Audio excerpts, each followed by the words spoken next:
Squad में जो world cup होने जा रहा है उसके स्क्वाड में शामिल किया गया है शोएब मलिक को, और शोएब मलिक को शोएब मकसूद की जगह स्क्वाड का हिस्सा बनाया गया है। वो इसलिए क्योंकि शोएब मकसूद इंजरी के बायस T20 वर्ल्ड कप से बाहर हो गए हैं। इस हवाले से मजीद जानते हैं, हमारे साथ मौजूद हमारे नुमाइंदे करार हमायूं।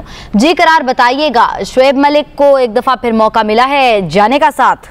जी बिल्कुल, शोएब मलिक जो पहले भी पाकिस्तान की तरफ से खेल चुके हैं T20 मैचेस, और वर्ल्ड कप के अंदर खासतौर पे 2000 में पहले T20 मैच के अंदर जो पाकिस्तान की क़यादत की थी। और इस हवाले से अब जो PCB की जाने से बाकायदा तौर पे यही कहा गया है कि शोएब मकसूद की कमर की तकलीफ के बायस जो है कौमी T20 स्क्वाड में ये चौथी तब्दीली हुई है। शोएब मकसूद T20 वर्ल्ड कप से बाहर हो गए। शोएब मकसूद को ICC T20 वर्ल्ड कप से बाहर होने के बाद अब खास तौर पर मौका दिया गया है कि वो मोहम्मद वसीम जो है चीफ सिलेक्टर, उनकी जानिब से यही कहा गया कि हमें यकीन है कि मिडिल ऑर्डर बैट्समैन की फहरिस्त में खास तौर पर तजर्बाकार हमारे खिलाड़ी जो शोएब मलिक हैं वो अपनी भरपूर सलाहियतों से कारगर साबित होंगे और टीम की फतह के लिए अपना अहम किरदार अदा करेंगे। चीफ सिलेक्टर ने यह भी कहा है कि 2009 वर्ल्ड कप के फातह कौमी क्रिकेट टीम का स्क्वाड भी ये रह चुके हैं। ये चौथी तब्दीली की गई है, जबकि इससे पहले जो सरफराज अहमद हैं वो कप्तान रह चुके थे, उनको भी स्क्वाड के अंदर शामिल किया गया। तो इस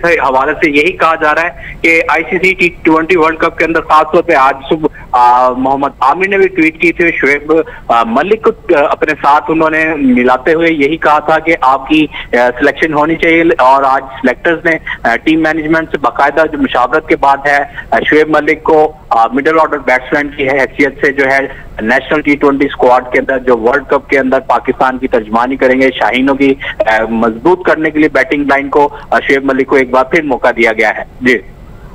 जी ठीक है, बहुत शुक्रिया करार हमायूं, आप हमें अपडेट कर रहे थे।